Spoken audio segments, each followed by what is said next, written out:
It was just before recess when Matt asked me to hold his egg.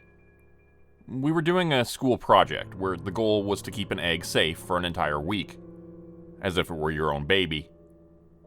If you dropped your egg and broke it, you got an F. Mr. Geiss had signed all the eggs with a Sharpie, so there was no chance of cheating. Everyone in class had devised a plan to keep their prized egg safe for the week, and Matt was no exception. He was using a white and red thermos lined with tissue paper inside. It looked secure, and I wasn't worried about breaking it. In fact, it looked safer than mine, and I was starting to consider changing my design. Maybe because I was distracted thinking about my own egg container device, I didn't have a firm enough grip on Matt's thermos. When I got bumped from behind by another kid, I fumbled it. The whole contraption went flying and landed right in front of the teacher's desk. Mr. Geiss saw the egg jump from its thermos, and a second later it went splat, right on the floor in front of his desk. "Jason, was that your egg?" he demanded, leaping up from his chair. Mr. Geiss had always hated me. I had him in the 6th grade after he replaced the best teacher in school at the last minute. Then, in the 8th grade, he surprised me again by replacing the second best teacher in school and taking over for his class, which I was entering. The first day I couldn't believe it, seeing Mr. Geiss sitting behind the desk where Mr. L was supposed to be. Mr. L had been my older brother's favorite teacher ever. 3 years prior, I'd heard all the stories of how he'd taken his students on field trips every month and entertained them with his comedic lectures, using characters and voices and props that captivated even the most unteachable students. Mr. Geiss, by contract, was a phys ed major, who thought gym class was superior to everything, and barely understood math or science. He was highly favored among the jocks and bullies, and despised by the geeks and nerds like myself. That first day of 8th grade, Mr. Geiss was sitting up front, and he must have seen the disappointed look on my face, because he scowled at me and yelled at me to take my seat. It was as if he had read my mind, and knew I hated him, and that I was disappointed he was my teacher again. For almost 2 full years, I'd suffered under Mr. Geiss. He was mean, rude, and somehow managed to become friends with all of the bullies in school who regularly beat me up during recess. One of those bullies was Matt, whose egg I had just broken. "No, Mr. Geiss," I said, showing him my egg, safe and sound. "That was Matt's." I turned around and looked at Matt, then wished I hadn't. "Sorry," I mumbled under my breath. The teacher's face went a shade redder. Matt was his favorite student. Matt was the quarterback on the football team which Mr. Geiss coached. And Matt, despite being the worst student in class, was adored by Mr. Geiss. The teacher's eyes shifted, and I saw he was looking at Matt sympathetically. Matt, who was standing behind me, vibrating with rage. The freckles on his cheeks became harder to see as his entire face went crimson. Despite the fact that I knew he wanted to fail me, a precedent had already been set, and everyone knew what had to happen next. "Unless that was a decoy, you get an F, Matt," Mr. Geiss said, sitting back down and marking something in his notebook with a red pen. "Next time, pick somebody smarter to hold your baby." Somehow that stung worse than anything yet. It didn't take long for Matt to find me during recess. His tall, lanky, hyena-voiced friend Chris accompanied him as they held me up against a wall and began to lay a beating on me. It didn't help that Matt now had both hands free, while I had to hold onto my precious egg for dear life. Matt punched my arm again and again, giving me a Charlie horse that would last for weeks. At first, I didn't protest. I felt like I deserved it. But then it started to hurt worse and worse, and I needed to get away more than anything. I felt like something in my arm was going to rupture or break or worse. But no matter how hard I struggled, the 2 larger, stronger boys held me in place. Finally, after what felt like hours, I could take no more, and crumpled to the ground, curling into a ball, still trying to protect my egg. Matt said some parting words which I barely heard, no longer caring what he thought about me. Once upon a time, we'd been friends. I'd gone to his house and gone to his birthday parties. But that felt like a different lifetime. A century ago in another universe. I walked home from school feeling crushed and weak, wincing every time someone ran past me on the sidewalk, thinking it might be Matt coming to lay another beating on me. Looking over my shoulder again and again, I had a feeling he would be coming for me. What he'd done to me at recess wasn't enough. It would never be enough. When I glanced back, I saw him running down the sidewalk trying to catch up with me. I pretended not to notice. Then, when I went around the next corner, I began to run. A few seconds later, I looked back to see he had several of his friends from the hockey team with him. They were running full tilt, screaming and laughing at me as I ran away. Their threats made me certain that if they caught me, they would hurt me worse than I'd ever been hurt before. I really wanted to avoid that. I turned onto a path leaving the road, racing towards the forest. Immediately, I regretted the decision, knowing that I was headed towards an even more secluded area, far away from the relative safety of city streets and plenty of witnesses. But it was too late to turn back now. The bullies were right behind me, gaining on me fast. I threw my backpack to the ground, trying to gain any advantage I could, and heard one of them tumble to the ground when they tripped over it. "I'll kill you for that," I heard him yelling after me, but I didn't look back. By the time I got to the forest, I realized they weren't behind me anymore. They were still trailing me, but at a jogging pace now. They were pulling binders and school books out of my backpack and scattering them everywhere as they walked. "Man, you really shouldn't litter," Matt was saying, joined by jeers and laughter from the others. "All this stuff has your name on it. You should really come back and pick it up. Look, there goes your math textbook. That must be worth like $50, right?" I winced, hearing him tear pages from it as they followed me into the forest. It probably cost more than $100, I thought, which I'd have to pay back after the school year ended. Either way, I wasn't turning around for the backpack. I would take my life over my school books any day. The path was too obvious, I realized. Knowing I had temporarily lost them in the trees, I decided to veer off from it.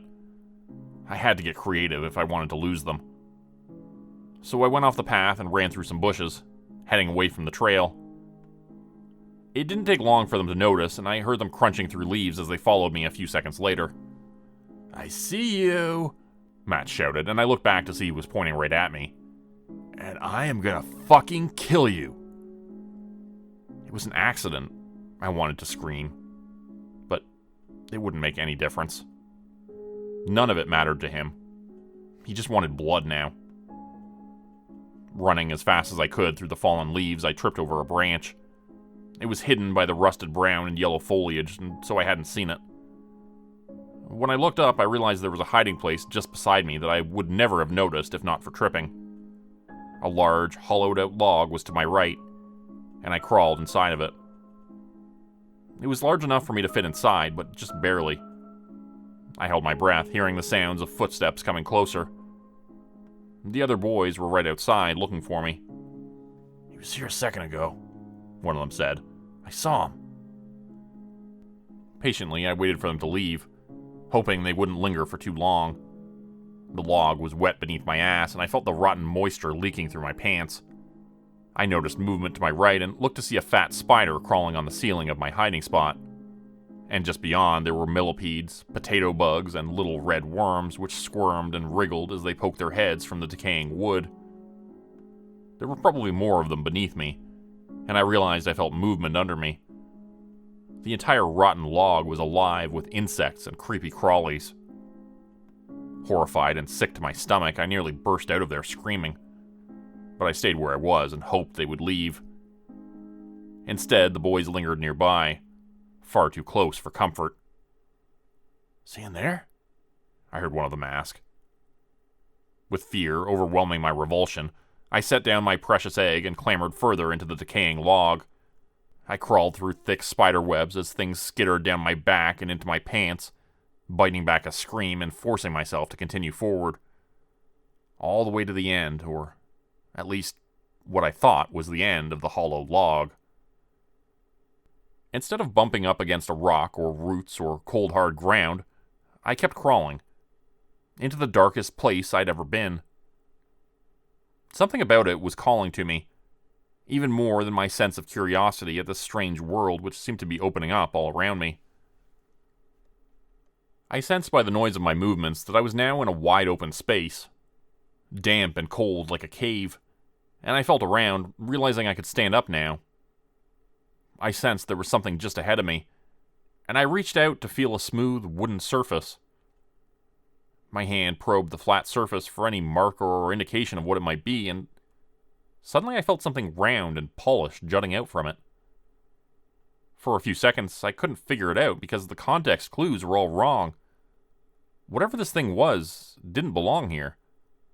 It belonged in a house, not a cave beneath the forest. It was a doorknob, which meant that this was a door. But where could it possibly lead to? I decided to take my chances with whatever was on the other side, rather than risking another confrontation with Matt and his friends. My heart was pounding fast as I turned the handle, deciding to take a chance and explore further in this strange place. Maybe it was a hobbit's hole, my young mind thought, or the home of a leprechaun. As I stepped through into another world, I forgot all about Matt and the other boys who were looking to beat me up. As the door swung open, I was hit by a blast of cold air, much more chilly than the damp basement feeling of the cave I had just been in. This new place was in the middle of winter, and it was full of blowing snow, whereas the place I'd just come from was relatively warm. I was wearing jeans and a hoodie, and I was immediately freezing cold and shivering. "Whoa," I exclaimed, unable to stop myself from wandering forward. Scared of going too far from the door, I hesitantly began to explore this new place. I pushed my way out through the thick fir trees, and eventually found myself in a clearing surrounded by forest. It was dim outside, but it was daylight. The sky overhead was obscured by thick, swirling gray clouds which dumped snow down constantly. My feet were instantly soaked and freezing cold, since my running shoes were not made for this sort of weather. Clutching myself and rubbing my arms to regain some warmth, I decided this was too much to bear. I was about to turn back, but then I heard the sound of tiny bells jingling, and a voice speaking to me from nearby. It was a woman's voice, soft and sweet like music to my ears. "Oh, dear boy," she said, emerging from behind a tree. Her hair was dark, and she was dressed in gray robes, the same color as the clouds, covered in little silver tinkling bells. "How did you find yourself stranded here in the forests of Hollow's End?" Part of me wanted to turn and run, but her smile was warm and friendly, and the little bells reminded me of Christmas, so I found myself staying. "Oh, hello. Nice to meet you. Actually, I'm not stranded. There's a door back there. I found this place by accident, and it's cold, but beautiful. I think I'll have to be heading back now." She came a little closer, and I saw she was very pretty. Her face looked like it belonged to a supermodel or a famous actress whose name I couldn't place, and I found myself staring at her intently, despite my desire to go back to where I'd come from, where it was warmer.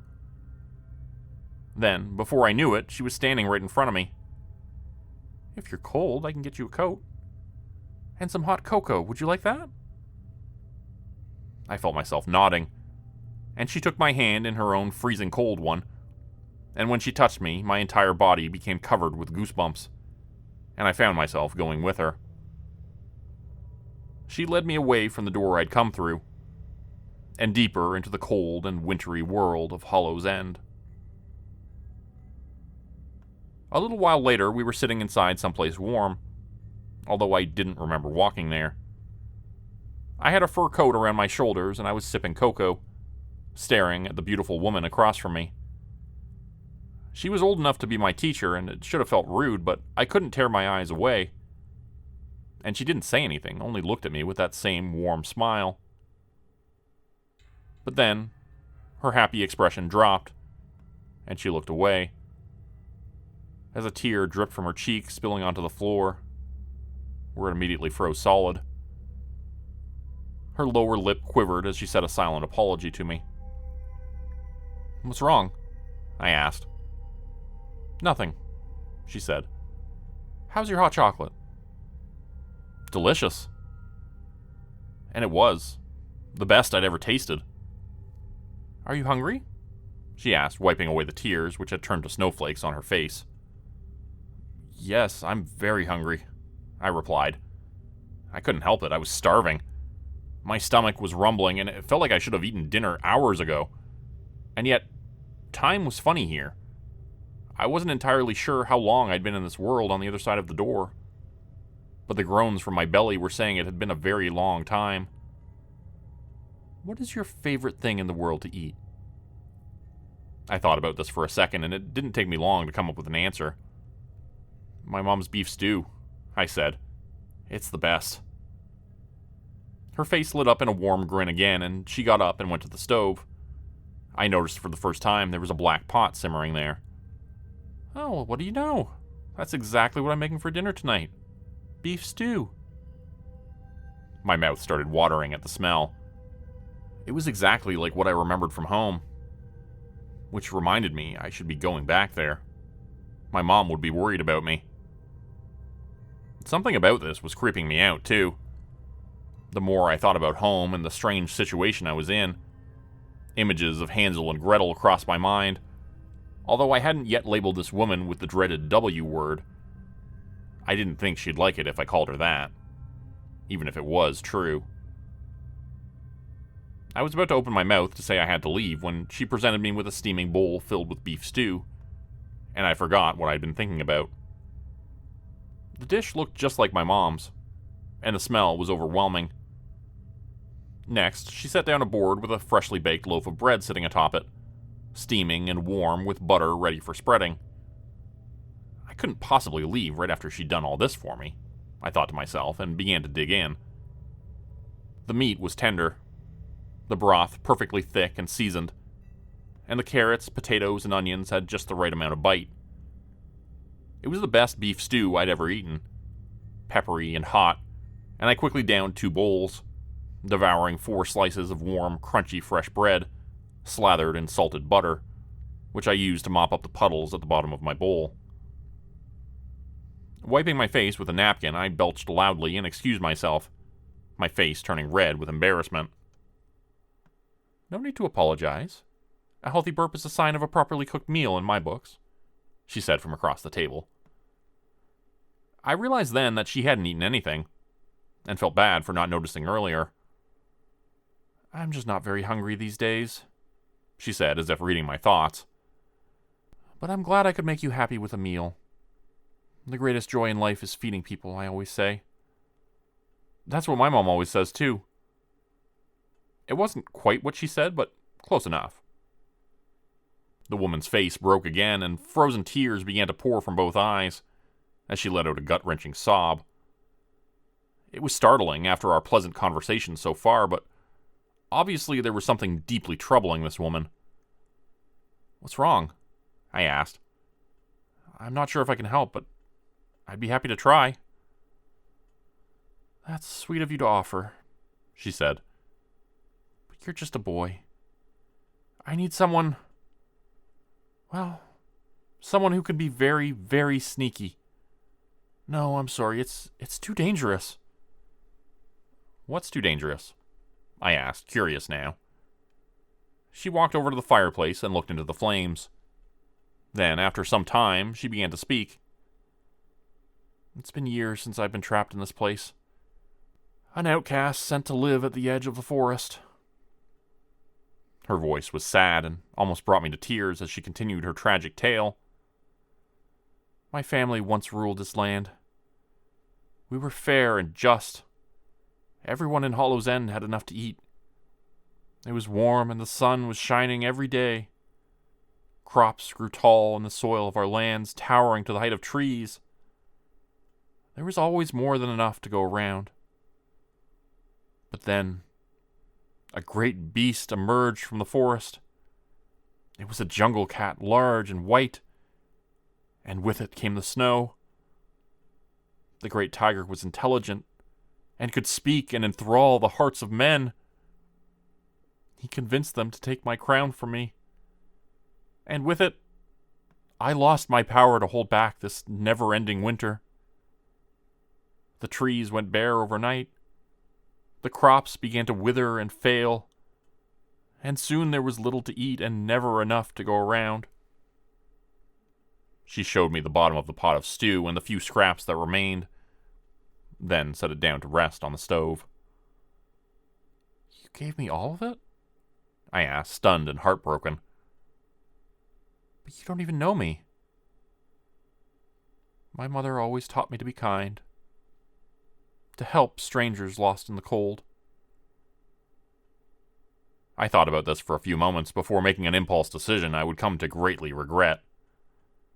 "Well, my mom taught me stuff too, and I want to help you. Just tell me what you need me to do. If you need someone to be sneaky, well, I'll be the sneakiest sneak you've ever seen. I'll get your crown back for you from that tiger." She smiled at me, but this time it didn't feel so warm. In fact, I felt a chill run up my spine as she began to laugh and nod, telling me, "Good boy. Very good boy." I found myself outside, dressed in a thick black fur coat and boots, trudging through the snow. There was a sword in a scabbard attached to my belt, and I had a vague memory of being taught how to use it. How much time has passed? How long did you spend learning to use that sword? Your mother must be missing you. Panicked thoughts ran through my mind, but they were suppressed now. They were at the back, hidden, far away where I couldn't get to them. The only thing that was important now was the mission, getting the crown. And I could see the glow of it in the distance, shining silver with the magic beacon cast by the witch. She's a witch woman who was so kind and so good to me, heading further and further away from the door, which had brought me to this strange place, but that thought didn't really trouble me anymore. Now I was focused on my mission. Getting back the crown was all that mattered. The crown. The crown. The crown. At some point I realized I was standing right in front of a gate. Not only that, but someone was speaking to me. "Your name, sir?" "Revere Frostborn the Eighth," I answered, the strange words coming out with no conscious effort. My voice sounded deeper, I noticed, and looked down to see my hands were lined and cracked. Calluses formed at the tips of my fingers from many years of hard labor or swordplay. "Ah, we've been expecting you for some time," the man said. I looked him up and down and saw he was a guard dressed in a suit of armor, and there were dozens of others like him all around me. I was in a castle, like something out of Game of Thrones or Lord of the Rings. There were tapestries on the wall and flickering torches hung beside them as I was marched down a long corridor, deeper and deeper into the heart of a grand and ancient keep.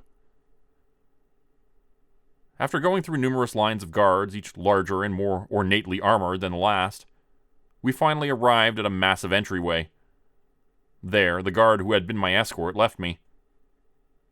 I looked up at the 8 new guards who stood at the doorway, far more formidable looking than my previous escort, each dressed in gold armor fringed with red, brandishing the sharpest and most ornate-looking spears I'd ever seen. They blocked my entrance and said nothing. For a moment I couldn't think what they could be expecting of me, but then the words came from my lips before I could even register their meaning. "The armies of the Frostborn Giants have a proposal," I said. "I must speak to him." The guards parted for me and I walked through their midst, entering the largest and most lavishly decorated throne room I'd ever seen. Sounds of clanking, rattling armor could be heard behind me, and I realized that the guards were escorting me the rest of the way, towards what appeared to be a huge throne in the distance. As I got closer, I realized it wasn't a person sitting on the purple throne. It was a white tiger. Much larger than any jungle cat I'd ever seen on Earth, this beast was easily 3 times the size of a white Bengal tiger. And sitting atop its head was a golden crown. "The crown, get the crown, you must get the crown." The words ran through my head feverishly, running over every other consideration like a steamroller. Once I was close enough to smell the fish on the great cat's breath, it spoke. "Why do you come here?" It asked in a deep baritone voice which rattled my eardrums. "Do you seek to steal my crown for the Silver Witch of the Forest?" Get the crown. The command running through my mind was interrupted suddenly, and for the first time in a long while I could think for myself, but I wasn't sure how long it would last. How did you know I came for your crown? The guard's spears were suddenly at my throat from 8 different angles, less than an inch away. My heart was pounding fast. "I can smell her on you. Cats have much better noses than people, you know. Lower your weapons." He did not realize what he was doing. He still doesn't. The Silver Witch is cunning. You all know that. The guards lowered their spears reluctantly. Lichtchen, Freenja, go. Ready the men for an attack. This is most likely a diversion, the tiger said, and the 2 guards ran off. The other 6 formed a defensive formation all around us. "Frederick, come quickly. I need your expertise." A white-haired wizard carrying a staff shuffled over and immediately began pawing at my head as if inspecting for lice. "Ah, yes, just as I would have suspected." He pulled something out from the back of my skull, which continued to emerge for a long, long time as he yanked at it, as if he were pulling an invisible snake from my brain. As he gathered it and looped it into a coil, the great tiger began to whisper in my ear. "She can't hear us anymore. Now listen closely, boy. This is what you must do." I was walking again. The cold wind was blowing in my face and the snow was stinging my skin. But I had my wits again. I could think for myself. The king of Hollow's End devised a plan to rid the land of the witch once and for all, but it would be up to me to implement it. If I failed, she would have everything she needed to take over again, and to plunge this other world into permanent darkness. "She's far too powerful even for me to defeat," the king had told me. "But you will have the advantage. You will be able to catch her by surprise, in a way in which none of us could." The crown was in my hand, the snow crunching beneath my boots. There was a very long road ahead of me, although I didn't remember traveling it the first time. I would be present for every moment of this leg back. Fortunately for me, the king's throne room had been imbued with a powerful magic, put in place by the wizard Frederick. The witch wasn't aware of his power, or his presence, otherwise she wouldn't have risked sending me alone. But now I was in a place of advantage.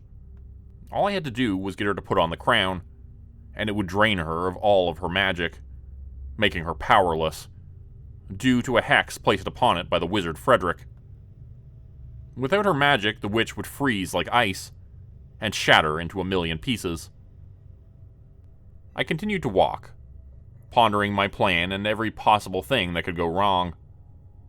For years I marched through the cold and the snow, attacked by bandits some days, while on others I had nothing to eat. There were good friends made along the way, enemies vanquished, and companions lost to sickness and arrows. Yet, somehow, I managed to survive. By the time I made it back to that frozen forest, I was a changed man. No longer a boy. Those days were long forgotten. I hardly remembered how I came to be in this place, and part of me suspected I'd lived here all along, that those previous memories were simply another hex placed upon me by the witch. The sound of tinkling bells broke me from my thoughts, and I looked up to see her standing there right in front of me, only inches away. "You're back," she said with that same smile like an eel about to eat supper. "Do you have it?" No questions of how I was or whether I'd run into trouble. No thank you for my years. No, decades of journeying to fetch it for her.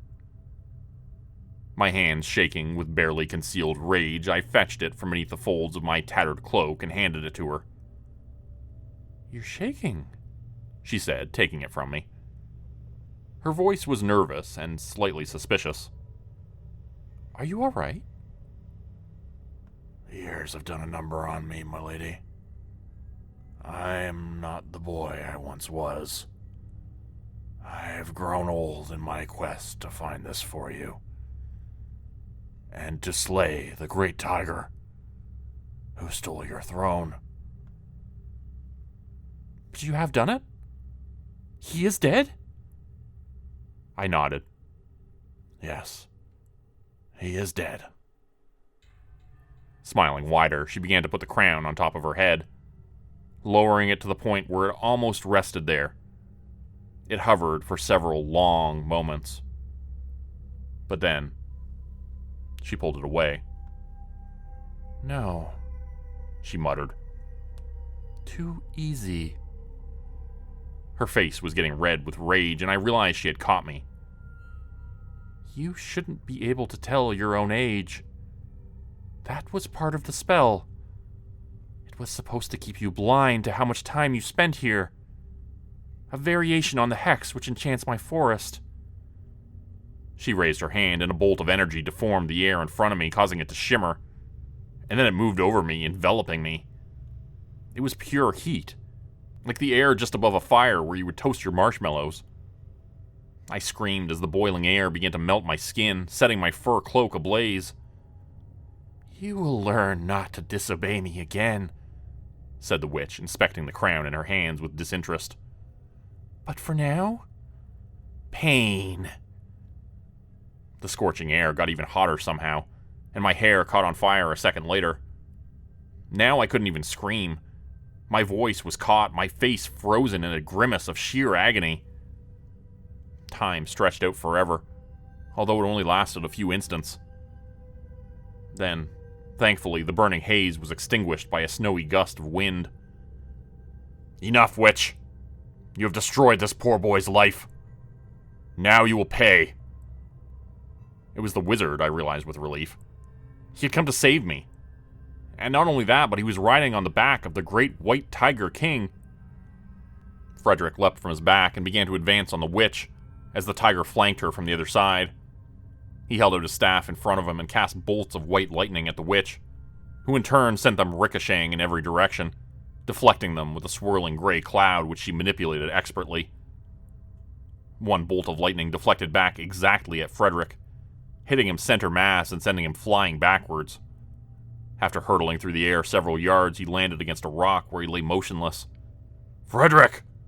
the Tiger King shouted, abandoning his attack and racing across the snow to his fallen friend. The Grey Witch was moving towards the king, slowly closing the distance from behind, and I realized she would kill him if I didn't do anything. And then I saw the crown lying in the snow. I would only have one chance, and I would need to be very sneaky. "You thought you could kill me?" the witch was saying, sending a shimmering orb of heat towards the Tiger King. "You really thought you could kill me?" The tiger lunged at her ankle, ducking beneath the orb of magic at the last second, and grabbing hold of her leg in his jaw. "Now!" he yelled around the bloody flesh in his mouth. "Do it now!" I didn't hesitate. As the witch was distracted, screaming in pain, I jammed the crown on top of her head, twisting it further onto her forehead until it covered her eyes and was impossible to remove.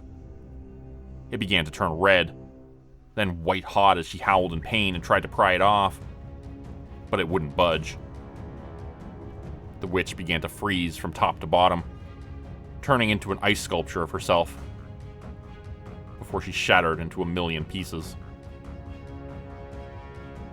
Sadly, a few minutes after the witch died, so did Frederick the wizard.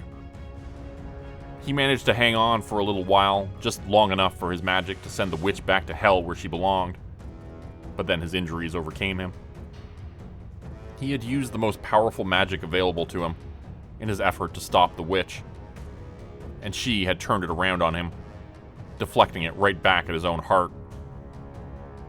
A tear ran down the Tiger King's cheek as I held out my hand to stroke his soft, warm fur. His eyes were brimming with tears as he spoke. You should go home. Your family will be missing you. That was just a lie from the witch. This is my home. It always has been. The rest was just a dream. Come, said the Tiger King. let me show you something. He led me towards a thicket of trees. Pushing a few branches aside with his great paw, he went into them, the sticky sap leaving brown smears on his white coat. In there, he said, pointing to a strange door, isolated and alone in the middle of the forest. That is where your true life lies. Looking back, one day you will think that this was just a dream. Memories flooded back of my mother and father, my friends and family, and of course the bullies who had tormented me. It's been so long. There's nothing left for me there. Time works differently in some worlds. That's what Frederick always told me. He himself was from another world, and he said he would return there, and only a few hours would have passed. Perhaps it will be the same for you. There is only one way to find out. I looked at him and found that now I was crying. I gave the enormous tiger a hug, and he lifted his paw to hug me back, retracting his enormous claws to do so. You are always welcome in my kingdom, if you wish to return one day. And with that, I left him behind, pushing open the door and going back into the cave on the other side. I found myself back on Earth, and once again in the form of a boy. Unsure how much time precisely had passed, I scrambled out of the log and looked around for any sign of the bullies who had tormented me so many years ago. Something crunched beneath my foot as I made my way out of the log, and I looked down to see it was my egg. The sacred egg which I'd been tasked with keeping safe. It seemed so silly now. I had a good average in all my classes. Failing the egg project didn't mean anything, really. Except maybe for Matt, who was barely passing. Maybe he would have to be held back because of my blunder. Suddenly I felt bad for dropping his egg, even if he had beaten me up for it. I hoped he would pass and get to graduate. I found my backpack at the entrance to the forest with all of my papers tossed on the grass. My math textbook was fine, though. Despite what he'd said, Matt hadn't ripped it up.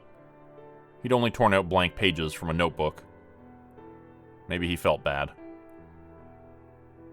After I'd gathered up my belongings, I began walking home again. Halfway there, I looked up and saw Matt. He was on the front porch of his house, looking like he didn't really want to go inside. A man and a woman were yelling at each other loud enough to be heard from the street. "Hey, Matt," I called over to him. He looked up and appeared angry for a second, but then seemed to do a double take. He walked over to me and looked me up and down. "Yeah, what's up with you? You look different," he said. "Just had some time to think," I replied. Doesn't give you an excuse to be a dick to me, but I'm sorry I smashed your egg. It was a mistake. Somebody pushed me from behind and went flying. Yeah, okay, he said. No big deal. Still gonna graduate. Just barely, though. That's good. I thought for a second to myself. Hey, do you want to come hang out at my place for a bit? I've got the new Street Fighter game. And I've got some eggs and a Sharpie. After 2 years in his class, I've gotten pretty good at forging Mr. Geiss's signature. He smiled and nodded. And the two of us left the sounds of muffled arguments on the other side of the door and walked away down the street together. This all happened many years ago. I'm in my late 30s now, and the memories of my other life in that other world have faded. But I still remember how to use a sword. And I still remember the terror I felt as the Silver Witch of Hollow's End set me on fire with her magic. That time, while it consumed me, felt like it was drawn out forever. And I realized over the years why that was. In the case of the witch's magic, time does not heal all wounds. It makes little difference. I think about that sometimes when I'm trying to fall asleep at night, tossing and turning from the unquenchable pain in the darkness of my bedroom.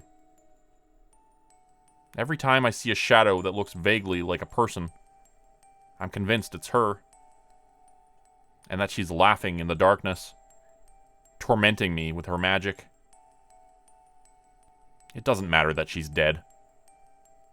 Now I know that there are an infinite number of different worlds out there. An infinite variety of horrific things waiting just in the shadows out of sight.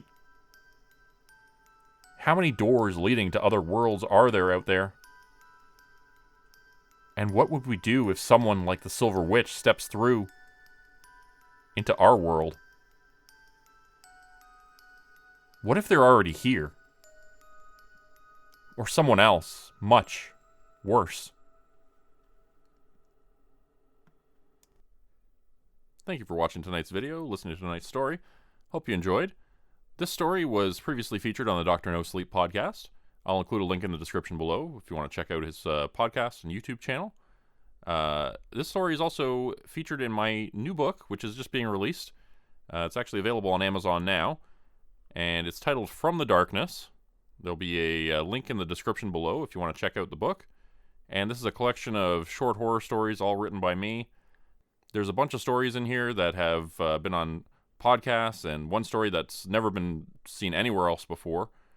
So if you enjoy my writing and you want to support my work and purchase a copy of my book, hope you'll check out the description below, or check out Amazon for the book From the Darkness by Jordan Grupe. Thanks everybody for listening. Today's video was supported by patrons like Mark from Earth, Crimson Muse, Joy Burton, Diane Showers, Mark Swall, Cheryl James, Pick Your Sticker, Teddy Dog, Clue 404, Mama Cotto, Dante Kincaid, Zarin Ray, Angela Donovan, Blarian 50, Devin Kyle, Timothy Baird, Ajeti, Bert Turner, Bajani Aspinall, Michael Pierce, Big Joe, Carrie Harkonnen, LaDonna Spivey, Scott Tanaka, Tom Stewart, Sherman Davis, Bryce Shelton, Susan McClendon, Elise Batiste, Lisa and the Cult Jam, Open Circuit, Fabulavore, Raymond Jaggers, That Darn Fox, Raison Detra, Kai Gaming 99, Wendy Burns, The Wendigo, Michael Squishy Park, The Gemstar, Vault 77 Citizen, Puppy Dan, Clovis Wolf, Eldridge Elm, Derek Prey, Elder Being, KC Hawaii, Rob T, Tragic Mermaid, Darren Fishnoller, Cloves Anoya Harris, Roe Underwood, Florida Man Luke, Bethany's Mom, Winter's Kiss, Sam Brook, The White Stag, Corgi Connection, No Name, Marta Cara, Professor Elm, Kathy Barrickman, Cybard Sands, Steve Hennessy, and Melanie Sanders. If you'd like to help support the channel, please consider joining my Patreon page at patreon.com/Jordan Grupe Horror. As a patron, you get access to bonus videos, content, and a Discord channel. You'll be credited at the end of every video going forward. And if you decide to stay for 3 months, I'll name a character after you, which will be featured in the next Hollow's End story. Links to join the Patreon are in the description. Thanks everyone for listening. Please like, subscribe, and comment to help the channel continue to grow. And see you again next time at 4 p.m. Eastern Standard Time. Hope you all have a great night.